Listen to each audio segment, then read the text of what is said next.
Last lecture में हमने जो लास्ट टॉपिक थे वो था इक्विवेलेंट सेट। अब हमारे पास है सबसेट। सबसेट बेसिकली क्या चीज़ होती है? अगर सपोज कि हमारे पास दो सेट हैं, एक सेट ए है, दूसरा सेट हमारे पास बी है। अगर ए के एलिमेंट, ए के सारे एलिमेंट अगर बी में मौजूद हैं तो ए कहलाएगा सबसेट ऑफ बी।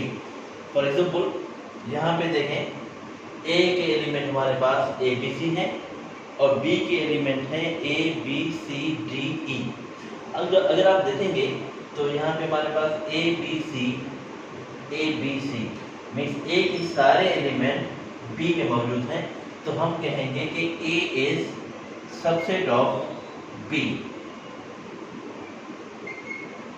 ठीक है, सबसेट ऑफ बी। तो बी क्या कहलाएगा? बी कहलाएगा सुपरसेट ऑफ ए।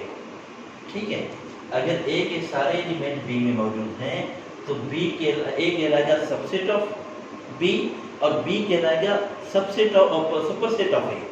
ये याद रखें। उसके बाद हमारे पास प्रॉपर सबसेट है। सबसेट इक्वल भी हो सकता है, ठीक है, लाजमी नहीं है कि वो उसमें जो है वो अगर इक्वल है तो वो नहीं होगा, ऐसे नहीं है। अगर सपोज करें हमारे पास ए और सी है तो हम उसको लिख सकते हैं ए इज सबसेट ऑफ सी और सी इज सबसेट ऑफ ए। ठीक है, अगर इक्वल सेट है तो वो भी सबसेट कहलाता है क्योंकि उसके सारे एलिमेंट दूसरे में मौजूद हैं। उसके बाद हमारे पास प्रॉपर सबसेट है। प्रॉपर सबसेट क्या होता है कि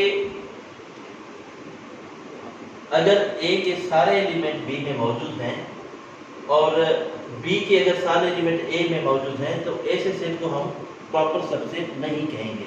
याद रखें, अगर ए के सारे एलिमेंट बी में मौजूद हैं तो बी के सारे एलिमेंट ए में मौजूद ना हो, कोई एक नंबर उससे ज्यादा हो जो ए में नहीं हो, तो ऐसे सेट को हम कहेंगे proper subset. For example A is proper subset of B, लेकिन A is not proper subset of C, क्योंकि C में भी 3 एलिमेंट हैं A B C और A में भी 3 एलिमेंट हैं A B C। अगर दोनों इक्वल हो गए तो वो प्रॉपर सबसेट नहीं कहलाएगा। याद रखें, A के लिए है कि A is subset of B है लेकिन A is not equal to B, equal ना होकर ऐसे सेट को हम कहेंगे प्रॉपर सबसेट। उसके बाद हमारे पास इम्प्रॉपर सबसेट है। इम्प्रॉपर सबसेट क्या होती है?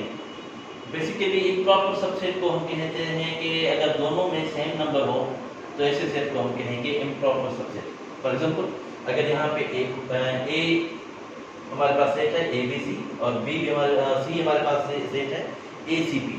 अगर आप देखेंगे कि दोनों के एलिमेंट सेम हैं तो ऐसे सेट को हम कहेंगे इम्प्रॉपर सबसेट।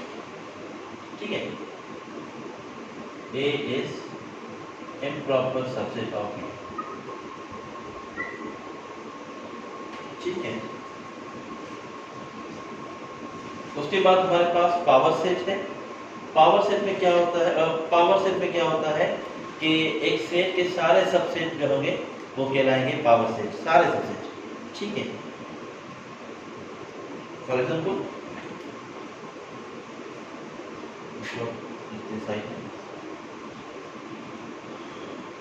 जैसे मैंने यहाँ पे लिखा है find the all subset of A. अब ऑल में कौन से आ गए? नल सेट आ गया, क्योंकि नल जो सेट होता है वो हर किसी का सबसेट होता है। याद रखें, अगर नल सेट हर किसी का सबसेट होता है। नल सेट आ गया ए बी सी, उसके बाद हम जो है पेयर में लिखेंगे ए बी ए सी, उसके बाद बी सी, उसके बाद ए खुद ए बी सी। ये सारे क्या होंगे? एक ही सबसेट है। अगर मैं प्रॉपर सबसेट की बात करूं तो प्रॉपर सबसेट कौन से होंगे? अब ये सारे प्रॉपर सबसेट ऑफ ए हैं।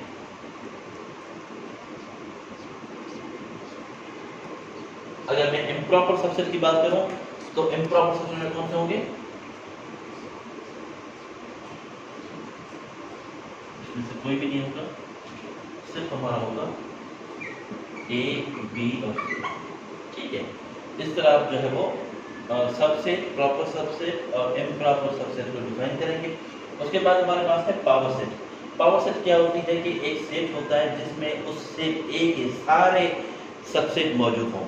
फॉर एग्जांपल हमारे पास एक सेट है 1 2 3 जिसको हम नाम दिया है डी। पावर सेट मालूम करना है तो P ऑफ D रिप्रेजेंट करता है पावर सेट को। Power set of D is equal to first five है। अब फाइव कभी आप ब्रैकेट में नहीं लिखेंगे, याद रखें जब फाइव को ब्रैकेट में लिखेंगे तो वो खाली सेट नहीं होगा, ठीक है। तो या तो आप सिर्फ फाइव लिखें या आप कर्ली ब्रैकेट खाली दे दें, दोनों नल सेट को रिप्रेजेंट करते हैं, ठीक है। मैंने यहाँ पे 5 लिखा है, उसके बाद सेट 1 2 3 को अलग मैंने सेट में रिप्रेजेंट किया क्योंकि ये सबसेट है डी के। उसके बाद 1 2 सबसेट है, 1 3 सबसेट है, 2 3 सबसेट है और डी खुद सबसेट है। तो अब आप काउंट करें 1 2 3 4 5 6 7 8। अब प्रॉपर पावर सेट में 8 सबसेट है। इसके लिए हमारे पास फार्मूला भी है। सपोज करें यहाँ पे 3 एलिमेंट है, अगर हमारे पास 4 एलिमेंट हो गए तो फिर हम क्या करेंगे, हमें पता कैसे चलेगा कि यहाँ पे कितने सबसेट बनेंगे। उसके लिए फार्मूला ये है कि 2 पावर n। अब n क्या है, n is number of element in set. Suppose करें यहाँ पे 3 सेट है, सॉरी 3 एलिमेंट है डी में, तो आप क्या करेंगे 2 पावर 3 करेंगे। जब 2 पावर 3 करेंगे तो 2 इंटू 2 इंटू 2 4 हो जाएगा और 4 के बाद 8 हो जाएगा। मीन्स इसमें जो नंबर एलिमेंट होंगे इन प्रॉपर सबसे 8 होंगे। अगर सपोज हमारे पास कोई नंबर है, कोई सेट है जिसके 4 एलिमेंट हैं, तो आप क्या करेंगे सिंपली 2 पावर 4 लिखेंगे। ये अक्सर एमसीक्यू में भी आता है कि ये एक सेट है, इसमें इसके पास एलिमेंट होंगे, तो सिंपली उस सेट के जो नंबर वो 2 की पावर में, पावर के बाद आप उसको सॉल्व करेंगे। जैसे हमारे यहाँ पे 4 तो आप प्लीज को मल्टीप्लाई करेंगे 4 और 4 2 8 हो जाएगा, 8 और 6 हो जाएंगे। इस तरह आप जो है वो पता चल जाएगा कि पावर में कितने एलिमेंट होंगे। Thank you so much. अब नेक्स्ट लेक्चर के इंशाल्लाह कल हम फिर आपको होंगे।